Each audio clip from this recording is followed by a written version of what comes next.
행동 경제학에서 유명한 최후 통첩 게임이라는 게 있습니다. 실험인데요. 한 사람에게 이제 우리나라로 따지면 10만 원을 주는 겁니다. 10만 원을 주고 다른 사람에게 나누라고 하는 거죠. 만약 상대가 금액과 상관없이 상대가 찬성한다면 그 나눈 금액을 서로 이렇게 나눠서 가지게 가져가게 되고요.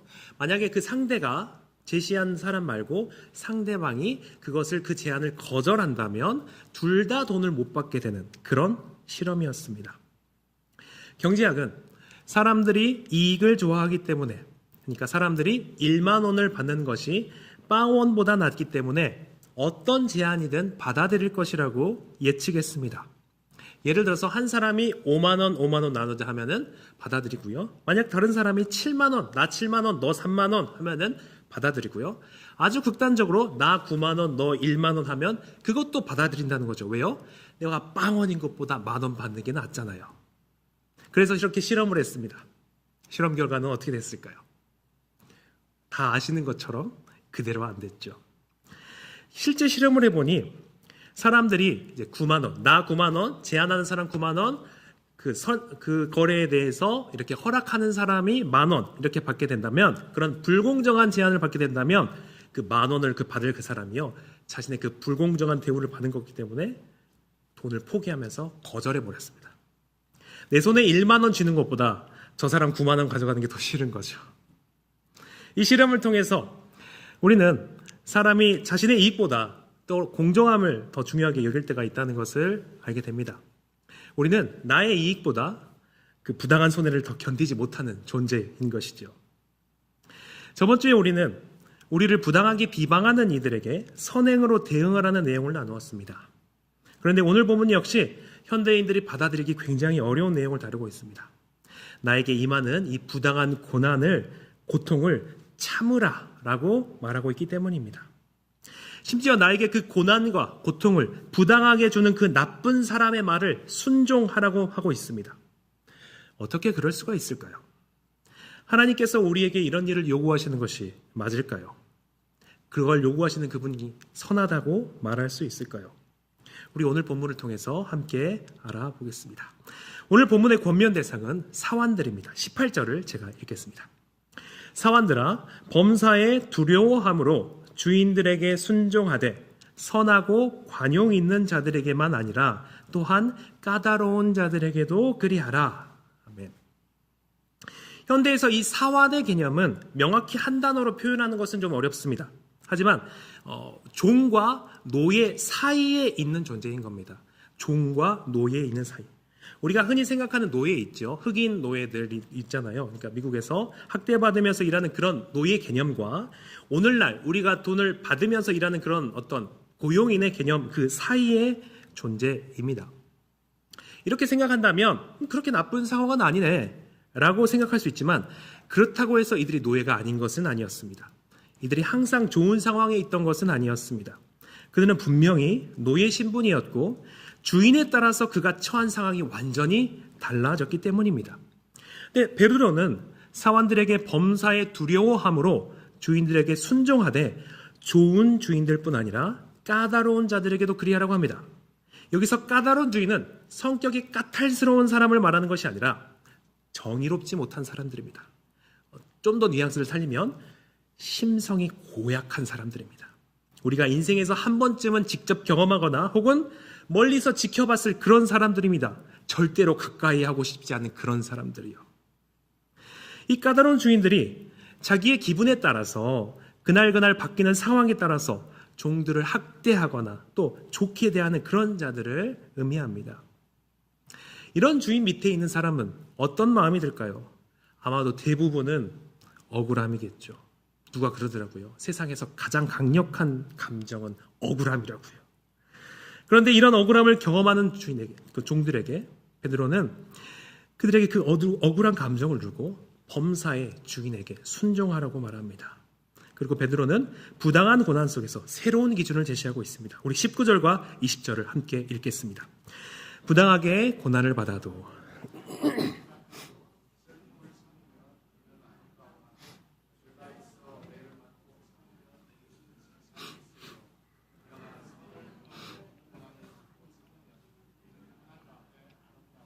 아멘.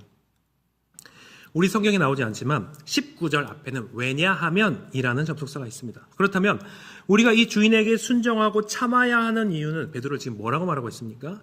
이 부당한 고난을 하나님을 생각함으로 이 슬픔을 참으면 아름답다라고 하는 거예요. 이 슬픔이, 이 부당한 고난이 참는 것이 하나님 보시기에 아름답기에 참을 수 있다고 합니다. 이 아름다움은 하나님의 특별한 호의와 인정을 받는 행동이라는 의미입니다. 하나님께서 보시기에 정말 가치가 있고 소중한 삶의 태도라고 지금 말씀하고 계시는 것입니다. 또 베드로는 우리가 이 부당한 상황에서도 참아야 하는 이유에 대해서 새로운 관점을 설명하고 있는데요. 그것은 예수님을 닮아가는 것입니다. 우리 21절을 한 번 더 보겠습니다. 이를 위하여 너희가 부르심을 받았으니 그리스도도 너희를 위하여 고난을 받으사 너희에게 본을 끼쳐 그 자취를 따라오게 하려 하셨느니라. 여기서 우리는 정말 이해할 수 없는 이야기를 듣게 됩니다. 우리가 부당한 상황 속에서 이런 참기 위해서 이를 위하여 부르심을 받았다는 것입니다. 이는 우리는 이 억울하게 느껴지는 고난 속에서 고난을 면제받는 이들이 아니라 처음부터 선을 행하도록 선택받고 초대받았음을 의미합니다. 고난은 성도의 삶에서 찾아온 우연한 사고가 아니라 부르심의 본질적인 목적지라는 것입니다. 그리고 이런 심지한 이런 부당한 고난으로 부르심은 예수 그리스도를 닮아가는 부르심과 동일한 부르심입니다. 우리는 우리의 현실적인 삶에서 부딪히는 문제들을 통해서 영광스럽게도 그리스도를 닮아가고 그분의 발자국을 따라가는 놀라운 삶을 살게 된 것입니다. 그리고 베드로의 이런 삶의 해석은 사실 이 당시를 살아가는 이들에게 엄청난 힘이 되었을 것입니다. 우리가 생각해 보면 여러분 이 당시 살아가는 사원들의 삶을 생각해 보십시오.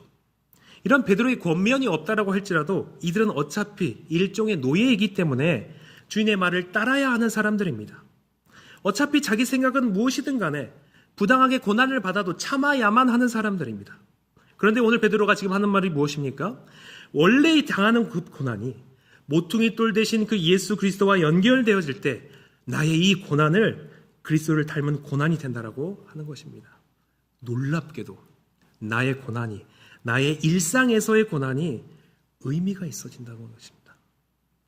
부당해도 어쩔 수 없이 참아야만, 어차피 참아야만 하는 그 고난을 하나님의 주권과 그분의 거룩하신 뜻을 끊임없이 인지하고 반응하면서 참는다면 이 고난을 하나님께서 아름답게 받아주신다는 의미입니다. 그리스도를 닮아가는 모습으로 아름답게 보신다는 의미입니다. 그리고 저번 주에 나눈 것처럼 이 선행을 통해서 하나님은 불신자들을 돌아오게 하는 통로로 사용하시겠다고 하시는 것입니다. 같은 상황에서 같은 사람이지만 나그네가 겪는 고난의 의미가, 일상의 고난의 의미가 완전히 달라질 수 있다는 것입니다. 우리가 그리스도를 생각하며 하나님을 생각하며 그분의 거룩하신 뜻을 생각하며 참는 고난은, 그 고난이 하나님은 아름답게 보시며 정말로 귀하게 여기시는 것입니다. 이는 오늘날에 우리의 삶에도 바로 직접적으로 연결될 수 있습니다. 우리는 직장에서 혹은 사업장에서 우리의 일하는 일터에서 내가 잘못한 것이 없음에도 불구하고 부당하고 억울하게 취급을 당할 때가 있습니다. 그럴 때 우리는 어쩔 수 없습니다. 나의 생계가 달려있기 때문에 참아야만 하죠. 그런데 바로 이 똑같은 순간에 우리가 그 참는 이유를 돈 때문에 참아야지, 우리 가족이 있는데 참아야지가 아니라 내 참는 이유를 하나님을 생각하면서 그리스도께서 우리를 위하여 당하신 그 부당한 고난을 생각하면서 참는다면 그 참음은 그리스도를 닮아가는 아름다움이고 하나님이 보시는, 정말로 아름답게 보시는 장면이 된다는 점입니다. 그리고 이 고난 가운데 행하는 우리의 선행을 사용하셔서 불신자들을 하나님께로 이끄신다는 것입니다. 그러니 우리의 피할 수 없는 이 고난에서 새로운 의미와 영원한 가치가 부여되고 이를 통해서 심지어 불신자들이 하나님께로 돌아오는 통로로 쓰임받을 수 있습니다. 그래서 우리는 이 부당한 고난 속에서 의미를 찾을 수 있습니다. 이해하기가 어렵고 받아들이기 이 힘든 상황에서도 우리는 우리의 고난을 살피시고 또 의미를 주시는 하나님을 보면서 신뢰할 수 있습니다. 이를 진실로 하나님이 아름답게 받으십니다. 자, 이제 그렇다면 우리가 오늘 본문을 읽었으니 우리가 이제 부당한 고난을 받는다면 슬프지만 힘들지만 하나님께서 이를 아름답게 보신다는 말씀을 생각하면서 잘 참을 수 있을까요? 저는 좀 어렵다고 생각합니다. 왜냐하면 현대를 살아가는 우리에게 좀 어렵기 때문입니다. 현대에 살아가는 우리에게 이 말씀은 좀 순종하기가 어렵습니다. 과거에는 인생에서 부당한 고난과 고통이 있다는 것이 어찌 보면 당연했던 것 같습니다. 신분제가 있었기 때문이죠. 또 인생의 그 사회를 보면 평등 사회가 아니었잖아요. 그런데 요즘에는 평등 사회이고 법치주의 사회입니다. 그렇기 때문에 현대인들에게 하나님이 우리를 부당한 고난에 두신다는 그 자체를 받아들이기 어렵습니다. 우리가 하나님께서 모든 것을 통치하시는데 그 하나님께서 나를 그 부당한 고난 속에서 두신다는 것 자체가 사실 우리는 이해가 되지 않는 것입니다. 우리는 그 하나님을 이해할 수가 없습니다. 여러분, 우리 부모님들이 열심히 일하시는 이유가 무엇입니까? 자식을 위해서 그럴 때가 더 많지 않습니까? 이런 분들 제가 봤습니다. 나 혼자서만 살면 이렇게 안 살 것 같은데 내 가족이 있으니까, 내 자식이 있으니까 열심히 살아야지 하는 분들 봤습니다. 내 사랑하는 자녀가 좀 더 좋은 환경에서, 더 나은 조건에서 미래를 꾸려갔으면 좋겠다는 생각에서 최선을 다해서 뒷바라지하고 애쓰지 않습니까? 사람들도 자기 자식을 도와주고 싶은 것이 인지상정입니다. 심지어 어려운 일을 당하면 당하지 않게 도와주려고 합니다. 그런데 하나님께서 우리 아버지가 되시는데, 심지어 이 하나님은 우리를 이 억울함 가운데서 벗어나게 하실 수 있는 능력이 분명히 있으신 분인데 그것을 그렇게 하지 않으시고 참으라고 하시는 것입니다. 그리고 예수님의 대속의 고난을 통해서 모든 죄의 문제와 심지어 육신의 병의 문제를 해결하셨다는데도 왜 성도들에게 다시 이 고난의 삶을 견디는 그런 삶을 요구하시는지 우리가 이해할 수 없습니다. 심지어 하나님은 이것을 보시면서 아름답다라고 하십니다. 우리가 평소에서 우리의 삶이 일상이 안정되고 좋은 일만 있을 때에는 우리는 이 말씀을 쉽게 아멘 할 수 있습니다. 하지만 정말로 나의 상황 속에서 이런 상황이 도망갈 수 없게 닥친다면, 부당하게 나를 압제하는 상황이 닥쳐서 고난을 당하게 된다면 우리는 그 하나님께서 이 고난을 참는 우리를 아름답게 보신다는 것이 아니라 우리는 이 고난에서 꺼내달라고 외치게 되는 것이죠. 나의 고난을 하나님을 생각하면서 참는 것이 아니라 오히려 이제 우리는 그 고난을 통해서 하나님을 향한 원망이 생기게 됩니다. 특히 이런 모든 과정을 통해서 현대인들은 하나님에 대한 인식이 변화하게 됩니다. 이럴 때 우리는 어떤 하나님의 이미지를 갖게 됩니까? 평소의 신앙의 모습에 따라서 정도의 차이가 분명하게 있지만 우리는 은연중에 하나님을 나의 고난과 고통을 전혀 신경 쓰지 않으시고 자기의 기분만 중요시 여기는 그런 이기적인 하나님으로 생각하기도 합니다. 그것을 명시적으로 생각하지 않을지라도 그런 의문이 우리 안에 있는 거죠. 내가 얼마나 힘들지라도 그것을 전혀 신경 쓰지 않으시고 자신이 볼 때 아름답다면 자식이 얼마나 힘들더라도 신경 쓰지 않으시는 그런 하나님으로 받아들이게 됩니다. 우리는 이런 부당한 상황 속에서 하나님을 생각함으로 참으면 아름답다 하시는 하나님의 말씀을 보며 하나님의 선하심을 의심하게 됩니다. 조금 더 심하게 말하자면 나의 힘듦을 자신의 즐거움으로 삼는 분처럼 느껴지게 됩니다. 우리는 하나님께 야속한 마음이 듭니다. 우리는 하나님께 서운합니다.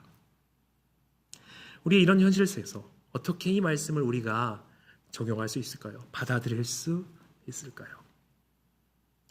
저는 이 말씀을 올바르게 받아들이기 위해선 우리가 붙들어야 할 한 가지를 다시 한번 새겨야 한다고 생각합니다. 그것은 우리가 너무나도 잘 알고 있는 하나님은 선하시다라는 것입니다. 22절부터 25절까지 예수님께서 우리를 위해 당하신 그 부당한 고난의 내용이 나옵니다. 이는 너희가 감히 예수의 내 아들 예수의 고난이 있는데 그 고난을 보고서도 내가 당하는 고난을 보면 나 힘들어요 말할 수 없다고 지금 우리에게 말씀하시는 것이 아닙니다. 이 예수님의 부당한 고난을 통해서 우리에게 말씀하시는 것은 바로 우리를 향한 하나님의 의도가 선하다는 것을 증명하고 있습니다. 우리를 향한 그 모든 일에 대한 하나님의 의도가 선하다는 것을 증명합니다. 우리는 보통 말을 들으면 그 말을 누가 했는지 고려하게 됩니다. 특히 명령을 들으면 그 명령을 내리는 사람이 어디에 서 있는지를 확인합니다. 예를 들어서 전쟁터에 한 번도 나가지 않은 장군이 돌격하라고 외치는 것과 총알바지 자리에 서봤던 장군이 돌격하라고 말하는 것은 완전히 다른 무게를 갖게 됩니다. 현대를 살아가는 우리가 이 베드로전서의 말씀을 부당한 고난을 참으라는 이 명령 앞에서 화가 나고 서운했던 것은 무엇입니까? 우리는 하나님을 마치 안전한 하늘 보좌에 앉아서 이 아픔은 하나도 모르면서 뒷짐지고 너희가 참아라. 그래야 내가 보기에 아름답다. 라고 말하는 것처럼 느껴졌기 때문입니다. 하지만 우리의 하나님은 그런 분이 아니십니다. 베드로는 우리가 참아야 할 가장 결정적인 이유를 21절에서 이렇게 선포합니다. 제가 읽어드리겠습니다. 이를 위하여 너희가 부르심을 받았으니 그리스도도 너희를 위하여 고난을 받으사 너희에게 본을 끼쳐 그 자취를 따라오게 하려 하셨느니라. 본을 끼쳐라는 말은 고대 사회에서 아이들에게 글씨를 가르칠 때 사용했던 교본이나 밑그림을 의미합니다. 선생님이 먼저 써놓은 알파벳이 있는데요. 아이들이 그 알파벳 위에 자신이 연필을 대고 그대로 덧그리면서 글씨를 배웠습니다. 이 말은 우리가 고난 앞에서 어떻게 반응해야 되는지 완벽한 밑그림을 예수님께서 그려놓으셨다는 의미입니다. 우리는 이 고난 앞에서 예수님이 그려놓으신 밑그림을 따라 그리면서 그분의 발자국을 따라가며 살아가기 위해서 부르심을 받았다는 것입니다. 하나님은, 우리가 믿는 하나님은 저 높고 안전한 곳에서 우리에게 자신이 나갈 고난을 떠넘기시는 분이 아닙니다. 예수님이야말로 우주 역사상 가장 억울하고 부당한 대우를 받으신 분이십니다.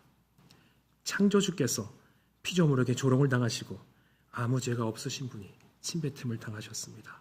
십자가라는 가장 부당한 자리에 서셨습니다. 주님은, 우리가 믿는 주님은 자신은 편히 있으면서 우리에게 부당함을 참으라고 사지로 등 떠미시는 분이 아닙니다. 주님께서 먼저 그 부당함의 한복판에 서셨습니다. 게다가 그 고난은 단순히 우리에게 참는 법을 보여주기 위한 그런 고난이 아니었습니다. 21절은 분명히 말합니다. 너희를 위하여 고난받으셨다고 말입니다. 주님은 죄인된 우리를 살리시려고 그 억울함의 밑바닥, 죽음의 자리까지 기꺼이 내려가셨습니다. 힘이 없어서도 아니었습니다. 그분은 말 한마디로 12군단 더 되는 천사를 부르실 수 있는 분이셨습니다. 그런데도 침묵하셨습니다. 바로 우리를 위해 그러셨던 것입니다. 그러니 우리는 하나님의 선하심을 신뢰할 수 있습니다. 왜냐하면 하나님께서는 자신의 아들을 우리를 위한 대속제물로 내어주실 만큼 우리를 사랑하신 분이시기 때문입니다. 예수님의 십자가는 하나님께서 우리의 고난을 가볍게 여기시는 분이 아니라 우리를 위해 가장 큰 고난까지 감당하신 분이라는 사실을 보여줍니다. 그리고 베드로는 여기서 한 걸음 더 나아갑니다. 예수님의 고난은 단지 우리의 죄를 사하기 위한 대속으로 끝나지 않았다고 말합니다. 그 고난은 우리에게 따라갈 발자취도 남겨주셨습니다. 하나님은 예수님의 가장 큰 고난조차도 인류의 구원을 이루시는 도구로 사용하셨습니다.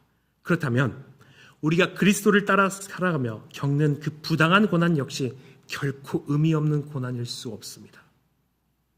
물론 우리의 고난이 다른 사람의 죄를 대신 속죄하는 것은 아닙니다. 그러나 하나님께서는 우리의 고난도 헛되게 내버려 두지 않으십니다. 우리를 더욱 그리스도를 닮게 하시고 우리의 믿음을 연단하시며 때로는 우리의 선한 행실을 통해서 다른 사람들이 하나님께 돌아오게 하는 도구로 사용하십니다. 예수님의 고난이 목적이 있었듯이 그분을 따르는 성도의 고난에도 분명 하나님의 선한 목적이 있습니다. 그렇다면 이 말씀은 우리는 어떻게 구체적으로 적용할 수 있을까요? 먼저는 우리가 당면한 삶 속에서 우리에게 임하는 그 부당한 고난을 받아들이고 참아내는 것입니다. 복수하기 위해서가 아닙니다. 갚아주기 위해서가 아닙니다. 아주 이를 갈면서 그런 것이 아니라 예수님을 닮아가는 그 기쁨으로 하나님께서 아름답게 보신다는 그 보람으로 참는 것이 우리의 이 말씀에 적용이 될 것입니다. 또 두 번째로 이 말씀을 우리가 잘 적용하기 위해서 우리는 구체적으로 우리가 생각하는 신앙의 아름다움과 하나님이 보시는 아름다움의 차이를 좀 줄일 필요가 있다는 생각이 듭니다. 오늘 본문은 하나님을 생각함으로 슬픔을 참는다면 그 자체가 아름답다라고 말하고 있습니다. 그러나 우리가 은연중에 생각하는 아름다움은 조금 다릅니다. 우리가 명시적으로 말하지 않지만 우리 마음속에 깔려있는 그런 아름다움은 조금 다릅니다. 우리는 하나님을 생각함으로 슬픔을 참고 이런 고난을, 이런 인생을 하나님께서 알아주셔서 좋은 것으로 갚아주시는 것까지 아름다움이라고 생각하고 있습니다. 좋은 것으로 갚아주시는 것까지 아름다운 거죠. 예를 들면 이런 겁니다. 정말 고약한 주인입니다. 정말 나쁜 주인이죠. 그 주인이 예수님을 믿는 사환에게만 호의를 가지는 겁니다. 이 사람에게만 좋게 대하고 결국 이 사람의 말만 잘 듣는 것입니다. 그러다가 좋은 기회를 맞아서 이 사환이 자유민이 되고 성공해서 결국 종을 부리는 주인처럼 되는 것이 우리가 아마도 은연중에 생각하는 그런 아름다움과 은혜일 것입니다. 우리는 세상의 가치관에 영향을 받아서 무의식적으로 사환이 아니라 주인의 위치에 서게 되는 것이 하나님의 은혜를 받은 것이고 아름다운 일이라고 생각합니다. 맞습니다. 이거는 틀린 말은 아닙니다. 그러나 오늘 베드로전서에서 말씀하고 있는 것은 그렇지 않는 경우도 있다고 말합니다. 아니 오히려 그렇지 않는 삶도 하나님이 보시기에 너무나도 아름다울 수 있다고 말씀해주고 있는 것입니다. 저는 제가 담당하고 있는 우리 중고등부 아이들이 다 잘 됐으면 좋겠습니다. 저의 진심입니다. 진심으로 저는 우리 아이들이 시험 공부하면 시험도 잘 보고 몰라서 찍으면 다 잘 맞았으면 좋겠습니다. 저는 우리 동역자님들이 잘 되셨으면 좋겠습니다. 저의 진심입니다. 솔직한 마음으로 잘 될 수 있는 기회가 5명밖에 없다면 저는 그 5명 다 우리 동역자님들이 되셨으면 좋겠습니다. 맞습니다. 저는 편파적이고 팔은 안으로 굽습니다. 저는 예수님을 믿는 우리가 세상에서 잘 되었으면 좋겠고 기왕이면 사환이 아니라 주인이 되었으면 합니다. 그러나 많은 경우에는 우리의 현실은 그렇지 못합니다. 우리는 주인의 위치가 아니라 사환의 위치가 될 때가 많이 있습니다. 갑이 아니라 갑질을 당하고 부당하고 때로는 억울한 일들을 당할 것입니다. 그래서 우리는 다소 억울하고 다소 비참하게 고난과 고통을 당하기도 할 것입니다. 그때 우리는 이 어려움을 당하기에 나는 내 인생은 실패했다거나 망했다거나 그런 자기 연민을 가질 수도 있습니다. 그러나 오늘 하나님의 관점은 어떠십니까? 하나님의 관점은 전혀 다릅니다. 정말로 다릅니다. 기독교 성공주의나 기독교 고지론이 말하는 그런 것과 전혀 다릅니다. 세상에서 승리하고 잘 나가고 스포트라이트를 받는 것만 아름답다고 하지 않습니다. 하나님은 세상과 전혀 다른 장면을 아름답다고 하십니다. 내가 사회적으로 실패하는 것, 내가 사회적으로 부당한 고난을 당하는 것, 특별히 이런 상황 속에서도 예수님을 바라보며 참을 때 그분은 이것을 아름답고 귀하게 보십니다. 그분에게 이것은 정말 가치가 있는 것입니다. 하나님 보시기에 정말로 귀하고 아름답습니다. 세상이 말하는 것과 전혀 다른 겁니다. 저는 지금 사회적으로 잘 되는 것이 잘못되었다거나 그리스도인이 이 땅에서 사회적으로 잘 되기 위해서 노력하는 것이 잘못되었다라고 말하는 것이 아닙니다. 저는 그렇게 열심히 노력하는 것이 또 주의 나라를 위해서 노력하는 것이 좋은 일이라고 생각합니다. 그러나 제가 말씀드리고 싶은 것은 꼭 사회적으로 높은 위치에 있고 내 인생이 잘 풀리는 것만이 아름다움이 아니라 그렇지 않는 삶도 하나님 보시기에 너무나도 아름다울 수 있다고 말하고 싶은 것입니다. 정말로 귀한 삶으로 보실 수 있다는 것입니다. 그러니 저는 우리가 어느 위치에 있던 간에 여러 간증과 은연중에 물든 고지론에서 벗어나 하나님이 정말로 아름답게 여기시는 것이 무엇인지 진지하게 살펴보며 우리의 인생을 운영해 나가야 된다고 말씀드리고 싶습니다. 말씀을 정리하겠습니다. 오늘 본문은 우리에게 고난 자체가 아름답다라고 말하진 않습니다. 우리가 하나님을 생각함으로 선을 행하다가 받는 그 고난을 참는 것이 하나님 앞에 아름답다고 말합니다. 세상은 이런 삶을 실패했다라고 말할 것입니다. 손해보는 삶이라고 할 것입니다. 그러나 하나님은 전혀 다르게 보십니다. 하나님은 바로 그 자리를 아름답다고 하십니다. 왜 그렇습니까? 그 자리가 바로 자신의 하나님의 아들 독생자이신 예수 그리스도를 닮아가는 자리이기 때문입니다. 우리는 앞으로도 이해할 수 없는 고난을 계속해서 만날 것입니다. 우리는 이 땅에서 나그네로 살아가는 동안 부당한 일을 피할 수 없을 것이고 억울한 일도 당할 것입니다. 이것은 피할 수가 없습니다. 어떤 일은 시간이 지나고 나서 하나님께서 이래서 그러셨구나 하고 깨닫게 될 수도 있겠지만 대부분은 우리가 끝내 모를 것입니다. 그러나 우리가 아는 것이 분명히 한 가지 있습니다. 그것은 하나님께서 선하신 분이시라는 겁니다. 우리를 향한 모든 하나님의 의도가, 우리에게 허락하신 그 모든 것이 선합니다. 왜냐하면 그분께서는 우리를 위해 자기 아들까지 내어주신 분이시기 때문에 그렇습니다. 우리는 지금 이해하지 못하는 고난 속에서도 하나님의 선하신 만큼만 신뢰할 수 있습니다. 성부 하나님께서 성자의 순종을 기쁘게 받으시고 그 십자가의 고난을 단 하나도 헛되게 하지 않으셨던 것처럼 우리 아버지께서도 우리가 주님을 따라 살아가며 받는 그 고난을 단 하나도 헛되게 하지 않을 것입니다. 그리고 이런 우리의 인생을 아름답다고 하실 것입니다. 그러니 사랑하는 동역자 여러분, 우리는 세상이 아름답다고 하는 것만 아름답게 여기지 맙시다. 세상이 성공이라고 하는 것만 성공이라고 생각하지 맙시다. 하나님께서 아름답다고 하시는 것을 우리도 아름답다라고 여기는 사람들이 되었으면 좋겠습니다. 비록 세상에서는 손해보는 사람처럼 보일지 몰라도 선을 행하다가 고난을 받고 하나님을 생각하며 그 슬픔을 참는 삶은 결코 실패한 삶이 아닙니다. 하나님께서 귀하게 여기시는 삶입니다. 하나님께서 가치가 있다고 말씀하신 삶입니다. 그러니 우리는 선을 행함으로 고난받는 것을 두려워하지 맙시다. 우리의 고난을 하나도 낭비하지 않으시는 하나님을 신뢰합시다. 그리고 그리스도의 발자취를 따라 걸어갑시다. 우리가 이를 위하여 부르심을 받았습니다. 우리 함께 말씀을 생각하시면서 기도하겠습니다. 우리가 첫 번째로 기도하실 때 부당한 고난과 억울한 상황 속에서도 하나님의 선하심을 의지하지 않고 끝까지 주님을 신뢰하는 믿음을 달라고 기도합시다. 또 두 번째로 기도하실 때 선을 행하다 고난을 받을지라도 그리스도를 따라 인내하며 하나님께서 아름답게 여기시는 그 삶을 살아갈 수 있도록 우리 함께 이것을 위해서 기도하시고요.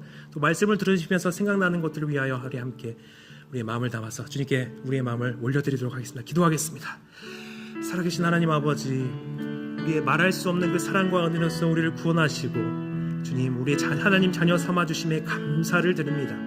하나님, 우리의 삶 가운데 있는 이 고난과 어려움이 우리의 이해로서는, 우리의 생각으로서는 받아들일 수가 없고 우리를 감당할 수 없는 어려움이 될 때도 많이 있습니다. 그렇지만 이 시간들을 통하여서 하나님께서 우리에게 요구하시는 것은 그 부당함 가운데서 참으며 그리스도를 닮아가며 정말로 그 참음을 주님께서 아름답게 여기신다는 것을 바라보며 살아가는 것입니다. 하나님 아버지, 우리의 그 마음을 더하여 주시옵소서. 우리에게 믿음을 더하여 주시옵소서.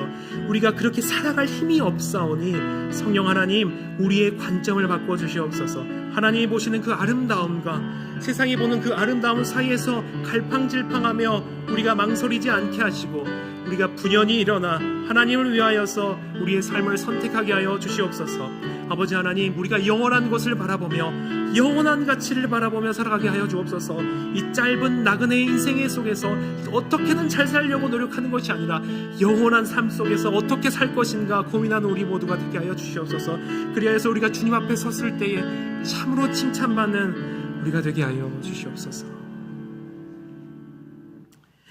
사랑과 은혜가 풍성하신 하나님 아버지, 우리가 억울한 일과 부당한 고난을 만날 때 원망하기보다 먼저 하나님의 선하심을 신뢰하게 하여 주시옵소서. 예수 그리스도의 발자취를 따라 선을 행하며 끝까지 인내하는 믿음을 허락하여 주시옵소서. 우리의 고난을 하나도 헛되게 하지 않으시고 그리스도를 닮아가게 하시는 선한 뜻을 신뢰합니다. 우리 삶을 통해서 하나님께 영광 돌리는 삶을 살게 하시고 아직 주님을 알지 못한 이들이 주께로 돌아오는 은혜도 허락하여 주시옵소서. 예수 그리스도의 이름으로 기도드립니다.